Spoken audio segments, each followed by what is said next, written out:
दोस्तों आप सभी का स्वागत है करंट अफेयर्स फंडा के यूट्यूब चैनल पर। और आज हम बात करेंगे एसबीआई पीओ की तैयारी करने में कितना समय लगता है और किस तरीके से आपको अपनी प्रिपरेशन स्टार्ट करनी चाहिए। आप बिगनर लेवल पर हो या फिर आपकी कट ऑफ क्लियर करने में आपको टाइम लग रहा हो या फिर एक दो नंबर से आपका रुक रहा हो, तो क्या उसमें स्ट्रेटजी करनी है और अभी से हमें कैसे तैयारी अपनी स्टार्ट करनी है इस एग्जाम के लिए। तो यहाँ पर यही सारी चीज़ें हम करने वाले हैं। और टेस्ट किस लेवल के हमें देने चाहिए, मैं आपको बता दूं कि ओलिव बोर्ड के बहुत सारे टेस्ट पेपर हम लोग अपकमिंग डेज में सॉल्व करेंगे और एसबीआई पीओ के लिए इसके टेस्ट पेपर को आप लोग देख सकते हैं और उसके लिंक नीचे हमें डिस्क्रिप्शन में दिए गए हैं। ओके, दूसरी चीज जो है ये एग्जाम कब आ सकता है, तो मैं आपको बता दूं कि एसबीआई पीओ की अगर आप बात करें 2019 के लिए, तो वैसे हम जून जुलाई के नियर अबाउट में मैक्सिमम ये जुलाई तक जा सकता है। वैसे तो ये जून में आ जाना चाहिए, थोड़ा बहुत प्लस माइनस आपको देखने को मिल सकता है। लेकिन अभी जैसे कि आपने देखा होगा बहुत सारी न्यूज आई थी कि फास्ट ट्रैक रिक्रूटमेंट होना चाहिए, तो इस वजह से हम ये उम्मीद लगा सकते हैं कि एग्जाम जरूर होगा। और आप अगर इस एग्जाम की तैयारी अभी से स्टार्ट करें तो मोस्ट ऑफ द एग्जाम्स जो भी बैंकिंग और इंश्योरेंस सेक्टर के होते हैं आप उनको इस एग्जाम की तैयारी के साथ में कवर कर सकते हो। लेकिन क्या है कि इसका डिफिकल्टी लेवल काफी अच्छा रहता है।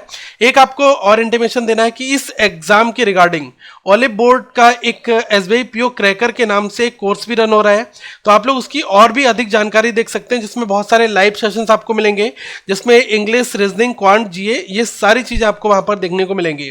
लेकिन मैं आपको बता दूं कि जो स्टूडेंट्स को मेन प्रॉब्लम कहां पर आती है कि हमें इस एग्जाम की तैयारी कैसे स्टार्ट करनी है, ठीक है, और हमें कब स्टार्ट करना है। तो मैं आपको दोस्तों ये चीज बहुत ही पहले से भी बताता हुआ रहा हूं कि कभी भी जो बैंकिंग एग्जाम्स होते हैं, आप लोग अगर नोटिफिकेशन जब रिलीज हुआ उसके बाद कुछ लोग एक्टिव होते हैं, तो ये सबसे गलत तरीका है। आप अभी से ये माइंड सेट करके बैठे कि 2019 में आपको एसबीआई भी देखने को मिलेगा और आईबीपीएस का तो कैलेंडर भी आ चुका है। तो अगर आप इस बड़े एग्जाम की तैयारी करते हैं तो ये आईबीपीएस के जो एग्जाम्स हैं वो इसमें कवर हो जाएंगे। बस आपको यहाँ पर मेहनत ज़्यादा करनी होगी और आईबीपीएस के समय पर आपको प्रॉपर प्रैक्टिस करनी होगी। जो आपने नोट्स बनाए होंगे आप उनको रीयूज करके एग्जाम की तैयारी कर सकते हैं, ठीक है। तो इससे आपको अब देखिए एक चीज और है, लोग कुछ कहेंगे कि हम फ्रेशर हैं या फिर हम बिगनर हैं तो हमें क्या कोचिंग की जरूरत है। देखिए अगर मैं कहूं कि एक बिल्कुल स्टार्टिंग का जो गाइडेंस है अगर आपको किसी भी माध्यम से मिल रहा है तो वो वेल एंड गुड है। अगर कोई ऐसा कैंडिडेट है जिसको गाइड करने वाला कोई नहीं है या फिर उसको कुछ समझ में नहीं आ रहा है, ठीक है, तो अगर वो किसी भी अपने जैसे जिसका सिलेक्शन एसबीआई में हो चुका है या फिर यूट्यूब चैनल की मदद से आप लोग उस जानकारी को कलेक्ट कर सकते हो कि हमें कैसे प्रिपरेशन करनी है। क्योंकि सिलेक्शन लेने के लिए आपको बहुत ज़्यादा मेहनत करनी होती है। कोचिंग सेंटर अपनी मेहनत करते हैं लेकिन उससे आप देखें तो 70% मेहनत आपको करनी होती है, क्योंकि आप घर पे जितना प्रैक्टिस करोगे और जितने अच्छे वेरिएशन के क्वेश्चंस लगाओगे उनसे आपका सिलेक्शन होने वाला है, ठीक है। तो मैं यही कहूँगा कि अगर आप सोच रहे हैं कि मैं खुद से तैयारी करके इस एग्जाम को तैयार कर लूँ, बिल्कुल आप कर सकते हैं, लेकिन वहाँ पर आपको क्या करना होगा कि बहुत सारी मेहनत करनी होगी और एक टेस्ट सीरीज जरूर फॉलो करना होगा। तो आपको बता दूं ओलिव बोर्ड के टेस्ट पेपर इसी सेम इक्विवेलेंट लेवल के हैं, आप लोग उनको फॉलो जरूर करें। और हमें अपनी तैयारी स्टार्ट करनी चाहिए कम से कम 3 महीने पहले। अगर आप ये देखें कि आपको पता है कि नोटिफिकेशन आपका जून जुलाई में आने वाला है, तो आप उससे 3-4 महीने पहले अपनी प्रिपरेशन को स्टार्ट कर दें। जैसे कि जब नोटिफिकेशन आएगा तो इसके विदिन 1 मंथ में आपका प्री का एग्जाम कंडक्ट हो जाएगा, ठीक है। तो आप देख लें कि प्री के एग्जाम के लिए आपके पास में काफी समय मिल जाएगा और जब नोटिफिकेशन आता है तो उस समय पर आप अपनी जो लास्ट लेवल होता है आपका उसकी आप तैयारी और जोर शोरों से कर सकते हैं, जिसमें आप केवल प्रैक्टिस पेपर को सॉल्व करेंगे और अपने जिन क्वेश्चंस को आप बना नहीं पा रहे हैं उन क्वेश्चंस के आप रिवाइज करेंगे, टॉपिक रिवीजन, ठीक है। तो ये तो आपको क्लियर हो गया कि हमें प्रिपरेशन कब स्टार्ट करनी है। कम से कम लगभग टोटल अगर मैं कहूँ कितना समय लगता है बैंक एग्जाम की तैयारी में, तो ये लगता है 6 महीने का। अब आप ये देख लें कि नोटिफिकेशन आने वाला है, आप सभी को पता है कि जून में अगर आ जाए या फिर कभी भी आ जाए, तो उससे पहले आपको कम से कम 2-3 महीने पहले प्रिपेयर रहना है, अपने बेसिक्स वगैरह क्लियर करके। जो पहली बार तैयारी कर रहे हैं उनको बेसिक्स पर ज़्यादा फोकस करना है, जो पहले से तैयारी कर चुके हैं तो वो अपने और भी सेक्शंस जिसमें उनको कम नंबर आ रहे हैं या फिर रिवीजन की जरूरत है वो चीज़ें वहाँ पर क्लियर करके अच्छा खासा वहाँ पर स्कोर बना पाएंगे, ठीक है। दूसरी चीज़ जो है मॉक एनालिसिस की टाइमिंग कैसे रखनी है, कैसे मॉक को एनालाइज करना है, वो चीज़ें मैं आपको बता दूँ। देखो आप इस तरीके से अपने एग्जाम को आप जो है डिस्ट्रीब्यूट कर सकते हैं कि जैसे 6 मंथ की आपकी प्रिपरेशन है, तो आप ये देख लें कि स्टार्टिंग के मंथ में अगर मैं 4 मंथ की बात यहाँ पर करूँ और 2 मंथ की बात लास्ट में कर दूँ, तो ये जो लास्ट के 2 मंथ होंगे इसमें होते हैं 60 डेज, ठीक है। अगर किसी भी आप एग्जाम की तैयारी करो तो अगर आप वहाँ पर 30 से 35 अगर आपने टेस्ट दे लिए तो ये मोर देन इनफ होते हैं, और आप प्लस इनको एनालाइज भी कर लो, ठीक है। इनका एनालिसिस बहुत इंपॉर्टेंट होता है, क्योंकि आपने जो क्वेश्चन दिया वो हो सकता है कि आप नहीं बना पाए हो, नया टाइप का हो, लेकिन आप उसके सॉल्यूशन को देखकर दोबारा से वो गलती ना करो, तो आपको ये चीज़ें सीखने को मिलेंगी। तो लास्ट के 2 मंथ में आप रिवीजन और अपने मॉक टेस्ट के लिए आप रखो। स्टार्टिंग के 4 मंथ में आप जितनी ज़्यादा हो प्रैक्टिस करते रहो, लेकिन आप ये देखो कि सैटरडे संडे बेसिस पर मुझे टेस्ट भी देना है। सैटरडे संडे बेसिस पर अगर आप टेस्ट देते हो तो जो आपने वीक में 5 दिन पढ़ा तो 5 डेज का पढ़ा हुआ आप इस दिन रिवाइज भी करो और इन दोनों दिन टेस्ट भी दो, जिससे आपको पता चले कि आपने क्या सीख रहे हो और आप क्या कर रहे हो। ज़्यादातर आप ये देखें कि आपके पास अगर कोई ऑफलाइन पेपर पड़े हुए हैं उनसे भी आप काफ़ी मदद ले सकते हैं, चाहे वो आपका IBPS PO मेंस लेवल का हो, चाहे वो आपके SBI PO के पेपर हो या फिर किसी अदर लेवल का हो, तो आप उनके क्वेश्चंस को अपने कॉन्फिडेंस बूस्ट करने के लिए जरूर बनाएं और स्टार्ट करें। पहली बार अगर तैयारी कर रहे हैं तो आप इजी क्वेश्चंस को बनाएं और धीरे धीरे अपने लेवल को लेवल 5 तक लेकर जाएं। ओके, ऐसा नहीं है कि अगर डायरेक्टली आप एक बार में बड़ी प्रॉब्लम सॉल्व करने लग जाओगे तो आपको क्या लगेगा, यार अब नहीं हो पाएगा मुझसे। लेकिन आप ये देखो कि कोई भी आप देखते हैं कि पहले आपको अल्फ़ाबेट सिखाए जाते हैं, ठीक है, फिर आप धीरे धीरे वोवेल कॉन्सोनेंट्स पर आते हैं, फिर आप धीरे धीरे सेंटेंस के फॉर्मेशन पर आते हैं। यही चीज़ आप नंबर्स के टर्म में देखते हैं कि आप नंबर्स को याद करते हैं, फिर आप टेबल्स को पढ़ते हैं, फिर आप मल्टीप्लिकेशन पर आते हैं, फिर आप सब्ट्रैक्शन पर आते हैं, फिर आप लैंग्वेज बेस्ड प्रॉब्लम्स करते हैं। अगर आप स्टार्टिंग में ही लैंग्वेज बेस्ड प्रॉब्लम करने लग जाओगे या फिर कोई बड़ी प्रॉब्लम करोगे तो आपको फर्स्ट डे में प्रॉब्लम फील होगी। तो आप कोशिश करें कि अपने पोर्शन को डिस्ट्रीब्यूट कर दें।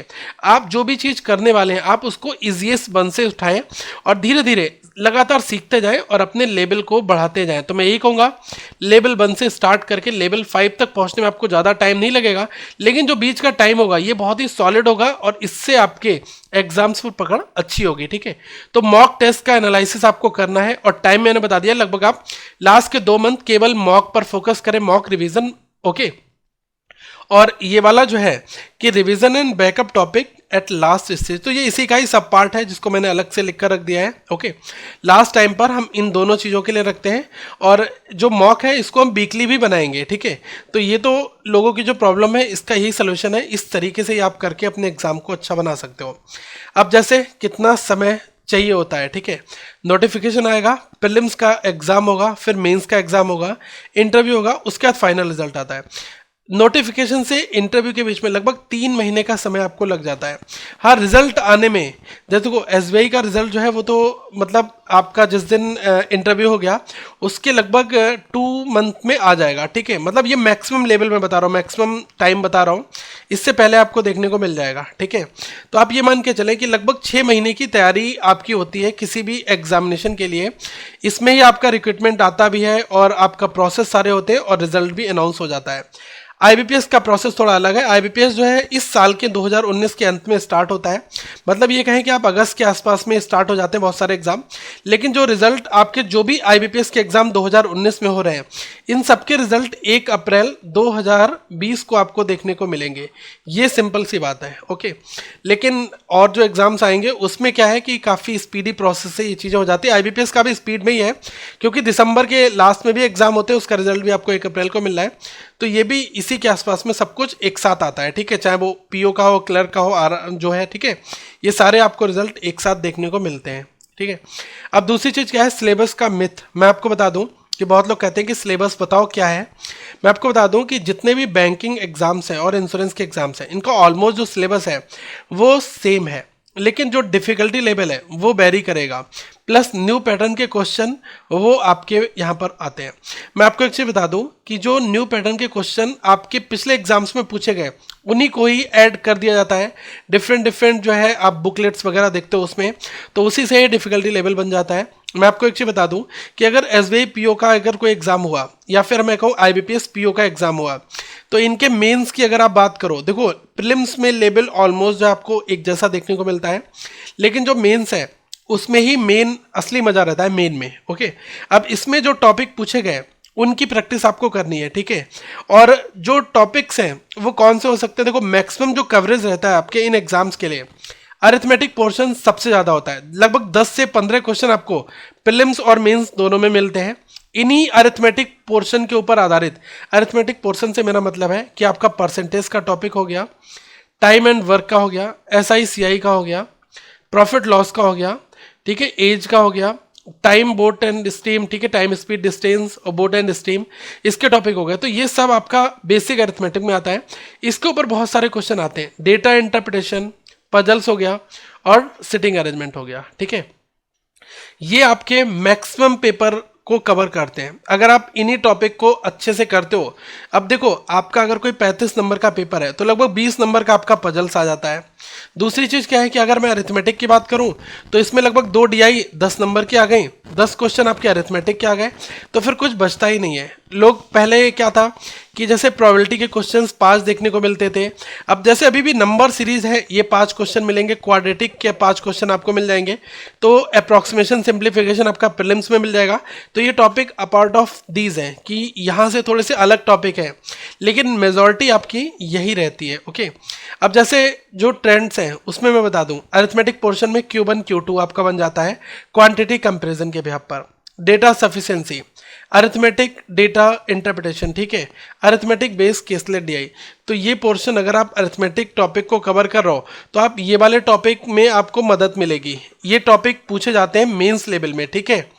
दूसरी चीज़ क्या है कि जो DI है आपकी, उसमें एक मिक्स ग्राफ ये मेंस में आता है। वैसे आपके प्रीलिम्स में बार ग्राफ पूछ लेगा, लाइन पूछ लेगा, टेबल में पूछ लेगा, पाई चार्ट या केसलेट, इसके ऊपर क्वेश्चन आपके प्रीलिम्स में बन जाते हैं।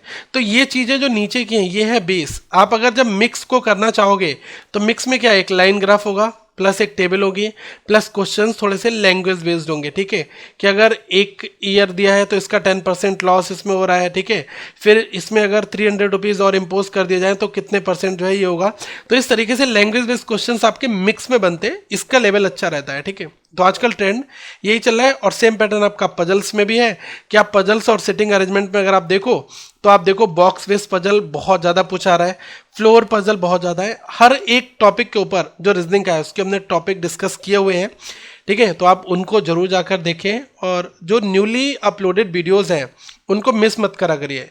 जो चैनल पर अभी जनवरी ऑनवर्ड से अपलोड हुए वीडियोज़ है, 1 महीने का आप ट्रैक कर लें, उनको देखना चालू कर लें और अपनी एक खुद की प्लेलिस्ट बना लें जिसमें आप अपने फेवरेट वीडियोज़ को सेव करके रख सकते हैं। ओके, अब दूसरी चीज़ यह है कि अभी मैं आपको ये कहूँगा कि अपना टाइम जो है वो ज़्यादा से ज़्यादा बेस्ट मत करो और अपना अच्छी चीज़ें यूटिलिटीज़ पर लगाओ। अब जैसे अगर आप बिगनर हो तो आप अपने बेसिक्स के ऊपर ध्यान ज़्यादा दो, ठीक है। और शॉर्ट ट्रिक्स जो हैं उनको अभी आप अवॉइड करो। अगर आप पहली बार तैयारी कर रहे हैं, आप थोड़ा सा सीख जाओ, उसके बाद आप शॉर्ट अप्रोच को भी सीखो, ठीक है। कभी कभी क्या होता है कि हम अगर बेसिक से पढ़ते हैं तो हमें इंटरेस्ट ज़्यादा आता है और हमें पाथ पता चलता है कि अभी हम यहाँ पर थे, अब हमने ये पोर्शन सॉल्व किया, अब यहाँ पर पहुँचे, अब यहाँ पर पहुँचे। शॉर्ट ट्रिक में क्या होता है, डायरेक्टली मल्टीप्लाई करके आंसर निकल जाता है। कई बार ऐसे स्टेप्स होते हैं, तो आप पहले क्या करो, बड़ा पाथ चूज करो जो आपका बेसिक्स का है, उसके बाद आप शॉर्ट ट्रिक के ऊपर अप्रोच लगाओ। ये तो मैंने एक एग्जांपल दिया कि कोई भी क्वेश्चन मल्टीप्लाई डायरेक्टली 2 वैल्यूज़ का कर लिया या फिर कुछ इस स्टेप को यहाँ से मिस कर दिया तो डायरेक्टली निकाल लिया। ये शॉर्टकट में हम लोग यूज़ करते हैं, ठीक है। शॉर्टकट्स अच्छे एग्जाम को क्वालिफाई करने के लिए, लेकिन पहले आप बेसिक्स को कर लो तो इससे क्या है, आपको सब कुछ पता चल जाएगा, फिर आप इन शॉर्ट अप्रोच को भी फॉलो करो, ठीक है। और अगर आपके पास में प्रीवियस एक्सपीरियंस है, कट ऑफ वगैरह आप क्लियर नहीं कर पा रहे 1 नंबर 2 नंबर से, या फिर फाइनल सिलेक्शन रुक गया, इसका मतलब आपकी तैयारी अच्छी थी, कहीं ना कहीं पर कमी थी, तो आप बिल्कुल एज पर हैं, सिलेक्शन लेने के लिए एज पर हैं। और आप प्रैक्टिस पर ज़्यादा फोकस करें, जितने ज़्यादा मॉक टेस्ट दो, उन मॉक टेस्ट को सॉल्व करो, उन्हीं से ही सब कुछ हो पाएगा। ओके, अब क्या करना है कि लास्ट ईयर कैसा पेपर आया था उसको हम लोग डिस्कस करेंगे और इलस्ट्रेशन से स्टार्ट कर देंगे कि एग्जाम्पल कैसे आते हैं और क्वेश्चंस हमें कैसे करने हैं। जो बड़े प्रॉब्लम्स हैं, quantity 1, data sufficiency, Q1 Q2, data sufficiency, arithmetic, हम लोग इनको लेकर चलेंगे और इनको हम लोग बेस और प्लस शॉर्ट दोनों से बताएंगे कैसे आप अपने टाइम को अवॉइड कर सकते हो, ठीक है। तो अभी अपनी तैयारी स्टार्ट कर दो, मिलते हैं हम लोग अगली वीडियो में। जो मैंने लिंक्स बताए वो आप नीचे डिस्क्रिप्शन में देख सकते हैं और जाएँ प्रैक्टिस करें। और एक चीज़ मैं आपको और बता दूँ, कुछ लोगों का कहना होता है कि आप कभी ये वाली टेस्ट सीरीज के क्वेश्चंस करते हो, कभी इस टेस्ट सीरीज से। तो मैं आपको एक चीज़ बता दूं, अगर आप एक्स और वाई, मार्केट में 2 टेस्ट सीरीज अवेलेबल हैं और अगर आप दो फ्रेंड्स मिलकर अगर इन दोनों टेस्ट सीरीज को ले लेते हो, शेयर कर रहा हो, तो आपको काफ़ी कुछ चीज़ें पता चल जाएंगी, ठीक है। इससे क्या होगा, क्वेश्चंस आपको पता लगेंगे कैसे कैसे हो रहे हैं, ठीक है। दूसरी चीज़ क्या है कि दो टेस्ट सीरीज को बनाने का हमें फ़ायदा सबसे बड़ा ये मिलता है कि हमारे पास जो नंबर ऑफ क्वेश्चंस हैं वो ज़्यादा आ जाते हैं और हमें ये पता चल जाता है कि हम कितना रिलेवेंट पढ़ रहे हैं, ठीक है। यहाँ पर हमें क्या मिल रहा है, यहाँ पर क्या मिल रहा है और एग्जाम्स में क्या पूछा रहा है।